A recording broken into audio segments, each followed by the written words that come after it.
मई के महीने में, मई 2025 के महीने में भगवान आपकी तरफ हाथ बढ़ाने वाले हैं। गुरुदेव अपना राशि परिवर्तन करेंगे और आपकी तरफ हाथ बढ़ाएंगे और आप उनका हाथ पकड़कर हर मुसीबत को, हर परेशानी को पार कर जाएंगे। मई में गुरुदेव के आशीर्वाद से आपकी अनेक मुसीबतों का अंत हो जाएगा। गुरु का काम क्या होता है? देव गुरु बृहस्पति का काम क्या है? ज्ञान देना, ब्लेसिंग्स देना, आशीर्वाद देना। और जिसके पास ज्ञान है, जिसके पास गुरु का आशीर्वाद है, ब्लेसिंग्स है, पैसा उसके पास अपने आप आता है बिना कुछ किए। जब गुरु का आशीर्वाद होना तो शनि, राहु, केतु जैसे दुष्ट ग्रह भी आपका कुछ बिगाड़ नहीं पाते। कोई भी आपकी कुंडली में बुरा योग बन रहा हो, कोई प्रकोप हो, वो सब शांत हो जाता है गुरु की कृपा के आगे। जब गुरु का आशीर्वाद मिलता है ना, तो अनेक अच्छाइयाँ आपके जीवन में शुरू हो जाती हैं और अनेक बुराइयाँ खत्म हो जाती हैं और अनेक परेशानियाँ आपका कुछ बिगाड़ नहीं पाती। वृषभ राशि से मिथुन राशि में देवगुरु बृहस्पति का गोचर कहें या ट्रांजिट कहें, एक ही बात है। वृषभ राशि से गुरु मिथुन राशि में जाएंगे, जो कि सम राशि है और गुरु का सम्मान हर ग्रह करता है। बुध यानी मिथुन राशि के स्वामी, जो कि ज्ञान के कारक हैं, और देवगुरु बृहस्पति तो ज्ञान के कारक हैं ही। गुरु जो है वो क्या सिखाते हैं? गुरु हमें प्यार करना सिखाते हैं। गुरु हमें जीवन में आगे बढ़ने का रास्ता दिखाते हैं। गुरु हमें मुसीबतों के सामने खड़े रहने का रास्ता दिखाते हैं। गुरु हमें जीतने का रास्ता दिखाते हैं। लेकिन अगर बच्चा शरारती हो तो गुरु दंड भी देते हैं, यानी पनिशमेंट भी देते हैं। तो यही देवगुरु बृहस्पति, अगर आपकी कोई गलती होगी तो उसकी सजा भी आपको देंगे। देवगुरु बृहस्पति आपको बहुत कुछ सिखाने वाले हैं, बताने वाले हैं, आपको अनेक मुसीबतों से बाहर निकालने वाले हैं। मेरा नाम है एस्ट्रोलॉजर सचिन पंडित और ये जानकारी जो है मेष राशि वालों के लिए है। तो मेष राशि वालों के लिए देवगुरु बृहस्पति का मिथुन राशि में जाना क्या परिणाम लेके आएगा अगले एक वर्ष तक। देखिए, मेष राशि के जो स्वामी है वो है मंगल, और मंगल और देवगुरु बृहस्पति की आपस में बहुत अच्छी दोस्ती है। आप ऐसा कह सकते हैं, एक बड़ा भाई एक छोटा भाई। मेष राशि को 7.5 चल रही है, ये सब आप जानते हैं। एक बात और जान लीजिए जो बहुत खास है, आपके लिए बहुत इंपॉर्टेंट है, ये जाने बगैर आपका काम नहीं चलेगा। वो खास बात यह है कि आपने अगर अभी तक चैनल को सब्सक्राइब नहीं किया है, बेल आइकन के बटन को नहीं दबाया, तो अभी दबा दीजिए और चैनल को सब्सक्राइब कर लीजिए और हमारे साथ जुड़ जाइए। बहुत सारी जानकारी मेष राशि वालों को मिलने वाली है। अब इस कुंडली को देखिए। कुंडली देखना बहुत इंपॉर्टेंट है, क्योंकि देवगुरु बृहस्पति जो है ना, वो 3rd हाउस में गोचर करने वाले हैं और Devguru Brihaspati 9th house and 12th house के लॉर्ड भी बनते हैं। गुरुदेव जो है आपकी राशि के स्वामी मंगल के अच्छे दोस्त हैं। गुरुदेव जो है 3rd हाउस में चले जाएंगे। ये घर जो है वो पराक्रम का है, ताकत का है, हिम्मत का है, एनर्जी का है। और देवगुरु बृहस्पति को बोला गया है ओल्ड ग्रह, यानी कि बूढ़े ग्रह, बड़े ग्रह, थोड़े से शांत ग्रह। तो देवगुरु बृहस्पति बूढ़े हैं, शांत हैं, उम्र है उनकी, और ये पराक्रम के घर में जा रहे हैं जहाँ पे हिम्मत वाला काम है। तो आप देखते होंगे ना कि एक बच्चे के अंदर या एक 25-26 साल के इंसान के अंदर जितनी चुस्ती फुर्ती होती है, उतनी 50, 55, 60 साल के व्यक्ति के अंदर नहीं होती। तो देवगुरु बृहस्पति का जो स्वभाव है वो है बैठना, बैठकर ज्ञान देना, बैठकर अपनी बातों को दुनिया तक ले जाना, यानी कि ज़्यादा काम ना करना पड़े, बस ज्ञान देना पड़े। तो ऐसे ही आप ये समझ लें कि इस समय में आपके अंदर आलस पैदा हो जाएगा। अगले 1 साल तक आप थोड़े से आलसी होने शुरू हो जाएंगे और ये आलस ही आपकी सारी मुसीबतों की जड़ होगा।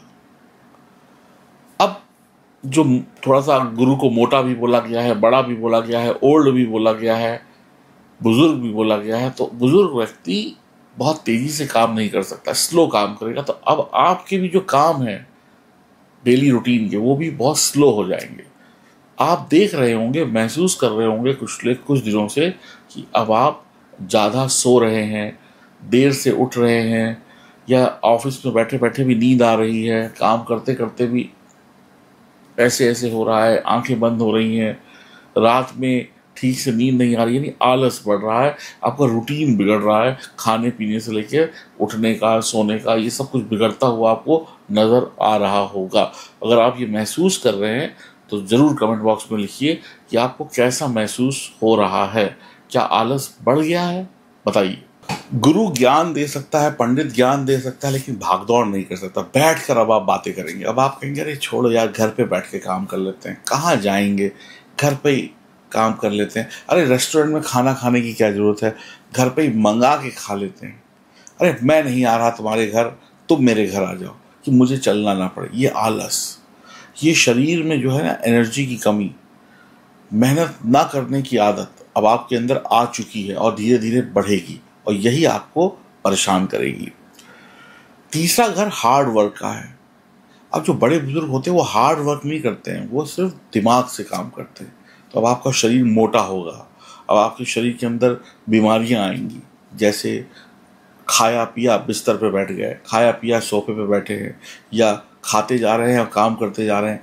डेली रूटीन के जो एक्सरसाइज हैं, वॉक है, वो बंद होती जा रही हैं, तो थोड़ी गैस, एसिडिटी जैसी समस्याएं भी बढ़ सकती हैं। साढ़े साथी आपकी ऑलरेडी चल रही है, और साढ़े साथी देने वाला ग्रह जो होता है वो है शनि, और शनि कह रहा है कि आप स्ट्रगल करो, गुरु कह रहे हैं गुरु की वजह से आप आराम कर रहे हैं। तो ये 50-50 हो जाएगा। एक ग्रह आपको धक्का मार रहा है कि घर से बाहर निकलो, और एक ग्रह कह रहा है कि हम तो घर पे बैठ के काम करेंगे। आप आलसी हो चुके हैं, ये बात भी बिल्कुल सच है। अब आलस की वजह से आपका बहुत सारा नुकसान होना शुरू भी हो चुका है। काम, बिजनेस, नौकरी, रिश्ते, लव लाइफ, इन सब में आपकी एनर्जी लो हो गई है। अब आपकी गर्लफ्रेंड आपसे चाहती है कि बाबू बेबी हमको मार्केट में मिलना है, आप कहेंगे नहीं मार्केट में नहीं मिलना है, एक काम करते हैं हम टेलीफोन पे बात कर लेते हैं, वीडियो कॉल पे बात कर लेते हैं, छोड़ो आज बहुत गर्मी है, कौन आएगा, ट्रैफिक होगा, ऐसे ऐसे बहाने आप बनाने लगेंगे। बच्चे कहेंगे कहीं घूमने चलना है, आप कहेंगे अरे छोड़ो ये सब बेकार की चीज़ें, पैसा बचाओ, घर पे रहो, बाहर जितना पैसा खर्च करोगे मैं घर पे सब कुछ मंगा के दे देता हूँ, मुझे चलना ना पड़े, मुझे कहीं जाना ना पड़े, बस बैठे बैठाए मैं अपना काम करता रहूँ। आपकी जो लव लाइफ है उसमें आपका पार्टनर कहेगा कहीं घूमने जाना है, कहीं शॉपिंग करनी है, लेकिन आप कहेंगे नहीं हम तो घर पे बैठ, तुम चले जाओ अपने आप कर लो, हाँ सब ठीक है, सब अच्छा है। कोई आपको बोलेगा ना ये चीज़ देखो भाई कैसी लग रही है, आप कहेंगे नहीं सब ठीक है। आप पति पत्नी एक मॉल में कपड़े लेने गए, अब आपकी वाइफ ने कपड़े चेंज किया और वो बुला रही है देखो अच्छा लग रहा है कि नहीं लग रहा है, आपको सब ठीक है, अच्छा है, जो लेना है ले लो, मैं यहाँ साइड में बैठा हूँ या बैठी हूँ। ऐसी आदत आपके अंदर आ जाएगी। आलस आपकी मुसीबत की जड़ बनेगी। हेल्थ में भी आपको परेशानी होने वाली है, क्योंकि आप वर्कआउट नहीं करेंगे। आलस आपको खत्म कर देगा। अब आपको आलस को दूर भगाने के लिए तैयारी करनी शुरू कर देनी चाहिए। अब सबसे पहले तो अच्छा भोजन खाना है, यानी अच्छी डाइट लेनी है। कुछ ऐसे जूस पीने हैं, कुछ ऐसे सप्लीमेंट्स लेने हैं, बादाम, काजू या जो भी आप खाते हैं, जिससे आपके शरीर में एनर्जी आए। आलस वाली चीज़ें ना खाएं कि आलस आया तो और सो गए, लंबे पड़ गए। कुछ डाइट चार्ट खुद बनाइए, या किसी से बनवाइए, या कहीं से लेके आइए, या सर्च करिए इंटरनेट पर, एआई से पूछिए कि रोज़ का मेरा डेली रूटीन क्या होना चाहिए। कुछ जिम वगैरह जाइए, वॉक करिए, ये सब चीज़ें अब आपको करनी पड़ेंगी। सबसे पहले डाइट कंट्रोल, अच्छा खाना, एनर्जी वाली चीज़ें खाना, फिर उसके बाद अपने काम को सही समय पे ख़त्म करना, चाहे काम हो, चाहे बिजनेस हो, या पढ़ाई हो, समय पे ख़त्म करना, समय से सो जाना। ये नहीं कि रात रात में पिक्चर देख रहे हैं, रील देख रहे हैं, सो नहीं रहे हैं, और सुबह 4 बजे सोएंगे तो फिर शरीर में आलस होगा, ऑफिस जाने का मन नहीं करेगा, बच्चों का स्कूल जाने का मन नहीं करेगा, आपका भी मन नहीं करेगा कि अरे पड़े रहो बिस्तर पे, एसी चला के, गर्मी में कौन जाए। तो ये सब चीज़ें आपके लिए माइनस लेके आएंगी, यानी आपको परेशान करेंगी। तो सबसे पहले आप अच्छा खाइए, एनर्जेटिक खाइए, समय से सो जाइए, समय से उठ जाइए, और समय से अपना काम करना शुरू कर दीजिए। वरना आपका सिस्टम बिगड़ेगा तो आप बिगड़ते चले जाएंगे। शानदार भोजन खाना है, शानदार तरीके से सोना है, शानदार तरीके से अपनी जो भी काम है उनको पूरा करना है। इस समय में आप धार्मिक भी हो जाएंगे, तो आप हो सकता है मंदिर जाना शुरू कर दें, हो सकता है हनुमान चालीसा पढ़ना शुरू कर दें, हो सकता है ज्योतिष पढ़ना शुरू कर दें, हो सकता है मेरी वीडियोस को बार बार देखना शुरू कर दें, हो सकता है कि आप वृंदावन चले जाएं, बांके बिहारी चले जाएं, राधा रानी के दर्शन कर आएँ, वैष्णो देवी चले जाएं, त्र्यंबकेश्वर चले जाएं, काशी विश्वनाथ चले जाएं, इन सब जगहों पर भी, या ऐसी किसी भी जगह पे आप भगवान के दर्शन करने जा सकते हैं। दिल्ली में रहते हैं तो कहें कि चलो कालका मंदिर चले जाते हैं, लखनऊ में रहते हैं तो कहते हैं जी बड़े हनुमान जी के मंदिर चले जाते हैं। जहाँ पे भी आप रहते हैं वहाँ पे थोड़ा भक्ति भाव आपका बढ़ेगा, आलस को त्यागेंगे और आगे बढ़ेंगे तो हर विषय पर, हर कठिन से कठिन विषय पर, हर मुश्किल से मुश्किल परेशानियों का हल आपके पास होगा। बस आलस को त्यागना है। आप दुनिया पर छा सकते हैं, कुछ ऐसा काम कर देंगे कि दुनिया आपको याद रखेगी। गवर्नमेंट जॉब लग सकती है, गवर्नमेंट जॉब में है तो लाभ हो सकता है, प्रमोशन के बहुत अच्छे चांस हैं। आपका जो कंपटीशन है ना वो अच्छे लोगों के साथ होगा और कंपटीशन में आप विजयी भी होंगे। बड़े भाई और छोटे भाई बहन हो या सिबलिंग्स हो, उनसे आपके रिश्ते थोड़े से बेहतर होने शुरू हो जाएंगे और आप देख भी रहे होंगे कि अब रिश्ते थोड़े से अच्छे हो रहे हैं भाई बहनों के बीच, सिबलिंग्स के बीच में। आपकी वजह से आपके भाई बहन विदेश जा सकते हैं, आपकी वजह से आपके भाई बहनों की तरक्की हो सकती है, आप अपने भाई बहनों की डायरेक्ट या इनडायरेक्ट तरीके से मदद भी कर सकते हैं। आपका भी विदेश में करियर बन सकता है, आप एक्सपोर्ट इंपोर्ट अच्छा कर सकते हैं, आप अपने बिजनेस को एक्सपेंड कर सकते हैं। ये समय है अपने बिजनेस में पैसा लगाने का, ये समय है आपके परिवार में आपके बच्चे बड़े हैं तो उनकी एजुकेशन पे पैसा खर्च करने का, उनकी शादी पे, आपका घर वगैरह भी बन सकता है। कुल मिलाकर आपके पास जो पैसा आ रहा है वो बहुत अच्छा आ रहा है। अगर आप आलसी नहीं हैं तो उस पैसे को अपने बिजनेस में, अपने काम में, अपनी दुकान में या किसी प्रॉपर्टी में या सोने में या चांदी में इन्वेस्ट करिएगा, म्यूचुअल फंड में इन्वेस्ट करिएगा, शेयर मार्केट में खर्च करिएगा, जहाँ पे आपको सही लगे। एक लॉन्ग टर्म प्लानिंग बनाइएगा। आलस बाद में करिएगा, पहले काम करिएगा, पहले अपना ख्याल रखिएगा। अगर आपने आलस किया तो आप फेल हो जाएंगे और अगर आप एनर्जेटिक रहे तो आप पास हो जाएंगे। गुरु जो है वो इन 3 भावों को भी देखेंगे। गुरु 7th को देखेंगे, 7th हाउस को, 9th हाउस को और 11th हाउस को। और काल पुरुष की कुंडली में गुरु जो है 12वें घर का स्वामी भी है और 9th हाउस का भी है। तो आपकी इनकम ज़रूर बढ़ने वाली है, यानी पैसा आपके पास ज़रूर आने वाला है, प्रमोशन होने वाली है। मेहनत की तो इनकम 100% आपकी बढ़ेगी, यानी कि अब आपका इंक्रीमेंट होने वाला है या बिजनेस में काफ़ी अच्छी मोटी कमाई होने वाली है। अक्टूबर दिसंबर में आपको थोड़ा सा कहते हैं ना, माँ का प्यार जो है ना और साथ मिलेगा, माँ से कोई पैतृक संपत्ति या आशीर्वाद मिल सकता है। दिसंबर से जनवरी तक भाई बहन से किसी बात को लेकर तू मैं हो सकती है। आप कहेंगे मैंने तुम्हारे लिए इतना किया, वो कहेंगे तुम मेरे लिए इतना नहीं कर सकते, आपसी घरेलू विवाद हो सकते हैं। गुरु 11वें घर को देखेंगे तो आपकी इनकम को बढ़ा देंगे, अच्छी फ्रेंडशिप हो जाएगी, अच्छे लोगों का साथ दिला देंगे, लोगों के अच्छे साथ से आप तरक्की करते चले जाएंगे। 12वां घर खर्च का भी आता है, तो 12वें घर की बात करें तो काल पुरुष की कुंडली में ये खर्चे का घर है। तो खर्चे बेकार में ना करें, खर्चे ज़रूरत के करें और जो पैसा, खूब पैसा जो आप कमा रहे हैं उसको सही जगह पे इन्वेस्ट कर दें ताकि वो पैसा सेफ हो जाए। तो ये बहुत बढ़िया समय आपके लिए हो सकता है। अक्टूबर के बाद आपकी प्रोफेशनल लाइफ में थोड़ी सी दबाव या परेशानी संभव है।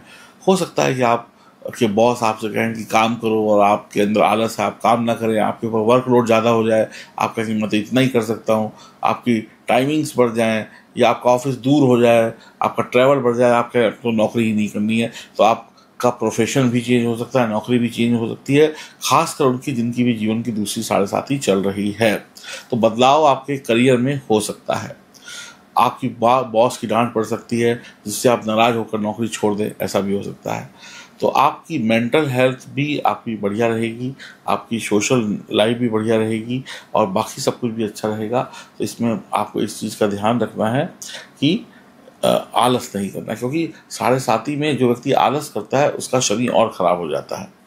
तो कुल मिलाकर थोड़ा सा जॉब में, करियर में ऐसा समय होगा जो आपके मन का नहीं होगा, आपके मन के विपरीत होगा। कुछ बातें सुनकर आपका मन खट्टा हो सकता है, अरे मैं तो इसका इतना भला चाहता था या चाहती थी, ये मेरे लिए कितना बुरा सोचता है। इस तरीके की चीज़ें भी आपको देखने को मिल सकती है। मेंटल हेल्थ आपकी बिगड़ सकती है कि हमने दुनिया के लिए क्या किया, दुनिया ने हमारे लिए क्या किया। अब आप गुरु को अच्छा रखने के लिए पुखराज पहन सकते हैं, गुरु को अच्छा करने के लिए केसर का टीका माथे पर लगा सकते हैं और सब कुछ ऐसे उपाय कर सकते हैं जैसे मंदिर में जाके केले का दान दे दिया, हल्दी का दान दे दिया, चने की दाल का दान दे दिया। अब आप एक चीज़ देखिए, दुनिया तो अपनी रफ्तार से चल रही है, आपका जुपिटर स्लो हुआ है ना आपकी जन्म कुंडली में, लेकिन दुनिया का जुपिटर तो स्लो नहीं हुआ ना। तो इस समय में आप धीमे हो जाएंगे, आलसी हो जाएंगे, जो आपकी परेशानी का सबसे बड़ा कारण बनेगा। और यही आलस आपको त्यागने के मैं उपाय बता रहा हूँ ताकि आप सक्सेस पा सकें। अब बात करते हैं कि उपाय क्या। इस पूरी वीडियो का एक ही उपाय है कि आपको आलस त्यागना है, अपने कर्म में लगे रहना है। इससे बड़ा कोई उपाय नहीं है। यही एक मात्र उपाय है कि आपको आलस त्यागना है, अच्छी रूटीन में खाना खाना है, रूटीन में उठना है, रूटीन में सोना है, ईश्वर की भक्ति करनी है। बाकी आपकी जो डेली रूटीन में छोटे बड़े काम है वो आप करते रहिए। क्रिकेट खेलना है, बैडमिंटन खेलना है, घूमना है, वो सब चलता रहेगा। लेकिन बहुत जल्द आप अपनी एग्ज़ाम को क्लियर करने के लायक बन जाएंगे। अब जिनकी जन्म कुंडली मजबूत है उनके लिए इस समय बहुत अच्छा होगा, जिनकी जन्म कुंडली कमज़ोर है उनके लिए यही समय 0 हो जाएगा। तो अपनी जन्म कुंडली की जांच कराने के लिए दिए गए नंबर पर आप संपर्क कर सकते हैं। राधे राधे।